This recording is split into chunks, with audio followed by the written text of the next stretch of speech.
All right, you guys, as you can see by the thumbnail, I'm back with another one like the other one. And I'm going to get straight to it. I'm on a roll right now. It's late. I want to get this story out to you guys ASAP. So let me get straight to it. So I got another short story for you guys. This one involves the Mexican mafia, social media, and a homicide that occurred in a Northern California city that usually doesn't see this type of gang violence, Eureka in Humboldt County. And don't get me wrong, Eureka is not exempt from criminal activity. But the circumstances that played out in this story is definitely an uncommon occurrence in a place like Eureka. So just to give some of you an idea, Eureka is one of the bigger coastal cities located between the San Francisco Bay Area and the Oregon border.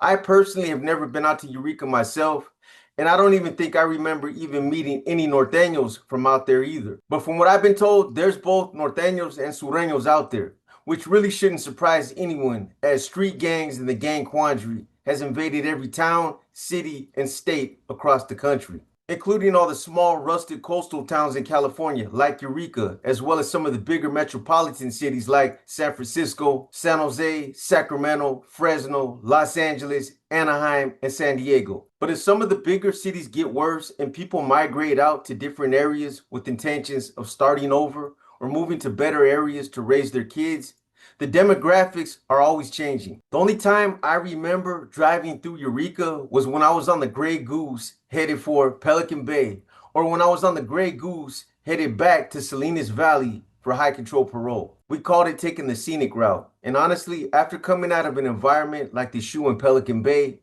there was something tranquil and majestic about taking that ride. It calms you down and it helped alleviate some of the anxiety paroling makes you feel. So again, when it came to Humboldt County, the type of criminal activity it was accustomed to were things like people getting busted for marijuana grows before it was legalized.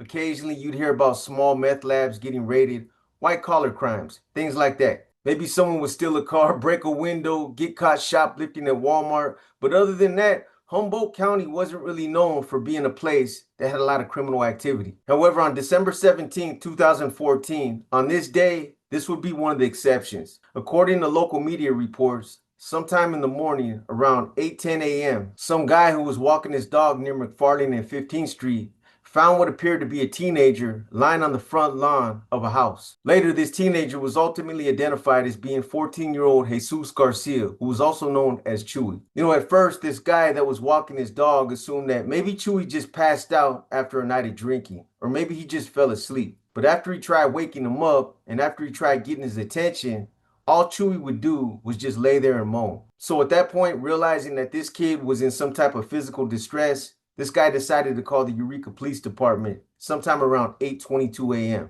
And because of the state that Chewy was obviously in, this guy didn't know the extent of his injuries either. So out of concern of not wanting to cause more injuries, he didn't touch him. So according to some of the police reports, within 4 minutes of this guy calling dispatch, the first two officers arrived on the scene. And the first thing they did when they got there was to make contact with Chewy to see if they could determine the extent of his injuries or to see if they could figure out what was wrong with him. So when they rolled him over to look for visible injuries, that's when they noticed that he was bleeding and that he was suffering from at least 3 stab wounds. So at this point, one of the officers summoned medical aid to the scene and advised dispatch that Chewy's breathing seemed to be labored. He was barely breathing. So this obviously intensified the nature of this call. So homicide detectives were also called out to the scene, and eventually they took over the investigation. A few minutes after that, the fire department pulls up, first responders start showing up, and then a city ambulance arrives to transport Chewy to St. Joseph's Hospital. But unfortunately, despite performing life-saving measures and doing everything they could to save this guy's life, he ended up dying about an hour later. So now fast forward. Later, when medical staff was doing a full workup on Chewy, which consisted of them examining his injuries and then performing an autopsy, they discovered 3 deep wounds in his upper front thorax area, consistent with being stabbed. I'm not no medical expert, and I'm not going to get too deep into the medical issues, but for those of you that don't know what the thorax is, it's the area between the throat and the abdomen, the stomach, basically where your heart, your lungs, and all your vital organs are. So anyways, based on the initial facts that they learned during the investigation, the investigators believe that Chewy suffered his mortal wounds at another location and then had been transported back to the area by 15th Street where they found him. In other words, they believe that he'd been stabbed somewhere else, and then he was possibly placed in a vehicle and then transported back to that location and dumped off. So the medical examiner that performed the autopsy on Chewy, he believed that Chewy's body had been dumped by 15th Street approximately 8.5 hours prior to this guy with his dog finding him the next morning. So in other words, they believe he had laid on the grass for most, if not all, the night. So anyways, on the same day that Chewy was murked, at approximately 9 a.m. that morning, the United States Marshals Fugitive Task Force, working in conjunction with the Fortuna Police Department, apparently received information on a felony warrant suspect, Joseph Olivo Jr., who was also known as JoJo. JoJo's arrest warrant was for parole violation, and for whatever reason, they believe he was armed.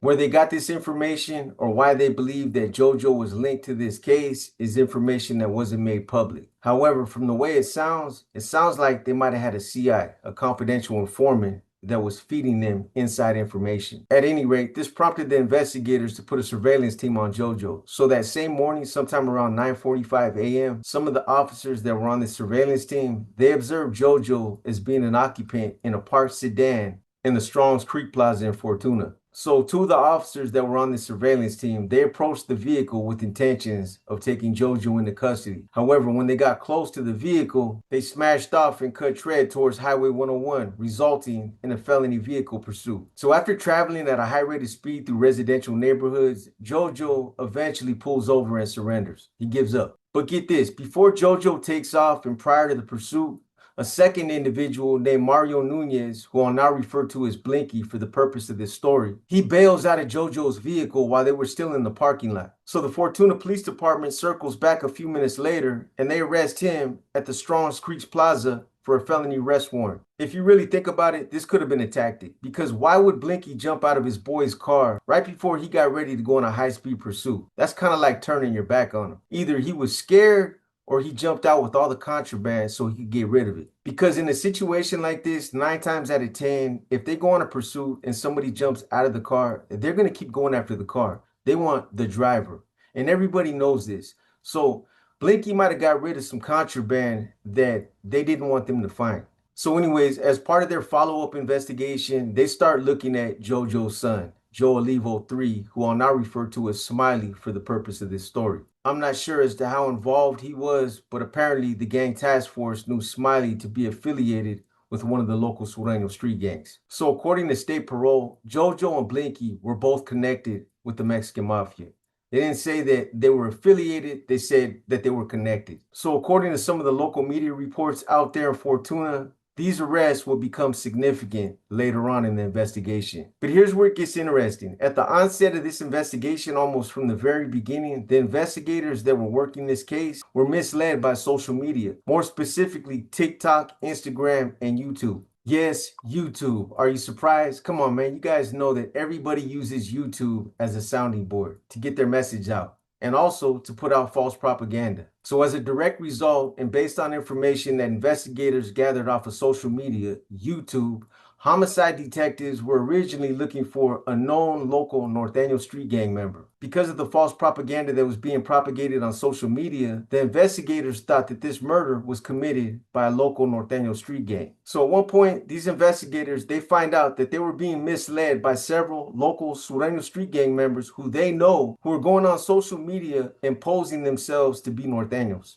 They were later identified by a team of cybercrime law enforcement officers who were able to track their IP addresses and their emails that were linked to these accounts. And all this was orchestrated as a ploy to divert attention away from JoJo and the Sureños, and instead lead them to believe that this homicide was committed by a specific Norteño that they all knew. These guys basically went into the comments on lives and other postings and started net banging with channels that they knew were associated with this local street gang, baiting them into this conflict. Once the trap was set, the false propaganda was carefully and meticulously placed, and these guys took the bait. It was a pretty tech-savvy thing to do. However, 2 days after the murking, an alternate theory started to develop based on other sources. So on the afternoon of December 19, 2014, the investigators received a letter in the mail from an anonymous source. And this source gave specific details about what happened and who was involved in this murking. They identified everybody that was involved in taking out this 14-year-old kid, and apparently they also gave reasons why. And this source gave details about why this 14-year-old kid was taken out, and it all stemmed from an internal issue. This 14-year-old was associated with the Sureños. He wasn't a Norteño. He was a Sureño. But let's keep it real. At the age of 14, let's just say he was somebody that wanted to be a Sureño. These guys are still kids and they're buying into a belief system that they really know nothing about.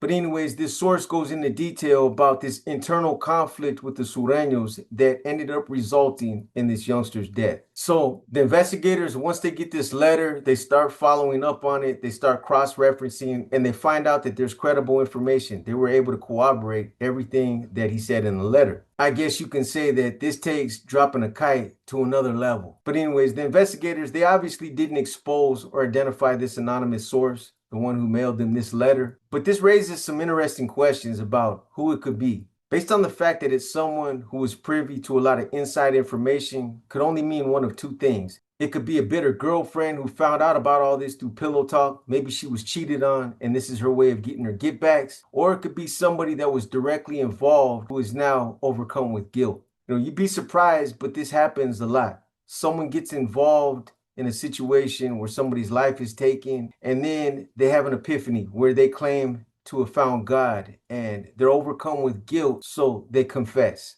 But whoever it was obviously had credible information that was so credible that it led to the arrest of these four individuals. For law enforcement, they admitted that this was an extensive and complex investigation, one that they learned a lot from and one that made them do their due diligence. Because even though they had identified the four individuals that they initially thought were involved, the investigators knew that they still had to build a case and they still needed to collect the relevant evidence in order to present a prosecutable case to the district attorney. In closing, I know this story is a short story and it doesn't have one of them real interesting storylines that goes deep into the Mexican mafia politics, the prison stabbings, and the internal gang business. But I still thought this story was interesting based on how it related to social media, the spreading of false propaganda, and how a team of cybercrime law enforcement officers were able to break this case. If you really think about it, social media has placed us all on a different kind of playing field and has created a huge melting pot of unsavory lanes. Like I said, it's given some people the ability to recreate themselves and to be whatever they want to be. But it's still crazy. The hypocrisy and the self-reflection on YouTube is mind-blowing. How many times have you guys seen one of these fly-by-nights on one of their lives ramble on about something and you say to yourself, fool, you describing everything that you do yourself. I was dead ass serious when I said they need to come up with the SMA, social media anonymous, like AA or NA. Some of these cats need mental therapy, and the more the subs and views go up, the worse it gets. I can't even tell you guys how many cats started out on YouTube being humble, respectful, and who had a positive message. But as they got more complacent, more subs, more views, more courage, realizing they could talk buku shit without consequence, they started acting like jackasses. All the hypocrisy, arrogance, backstabbing, name-calling, shit-talking all went to another level. And I hate to say it, but all the comment section does is feed their sickness. Because once they get a few individuals egging them on, telling them how great they are, that they're a real one, it's open season. But anyways, this story right here is just another part of the social media phenomenon. It demonstrates how social media can be used as a platform to influence the masses, and in some respects, to further your criminal objective. It should also serve as a reminder to some people how cybercrime is being pursued by law enforcement and how some of these things can come back to haunt you through your IP address. But unfortunately, nobody will take heed to these things. The idiots are still going to be idiots, and those that think that they can walk on water are still going to try to walk on water. Anyways, I hope you guys have enjoyed this episode of Paradigm Profiles. If you guys like this episode, give it a thumbs up. If you didn't like this episode, give it a thumbs down. But either way, drop a comment and let me know what you think. As always, I just want to thank those of you who continue to show your unwavering support and all those who continue to tap into the channel. Until the next one, you guys keep pushing that positivity and enjoy the rest of your evening. With that being said, this is your boy B, and I'm gone.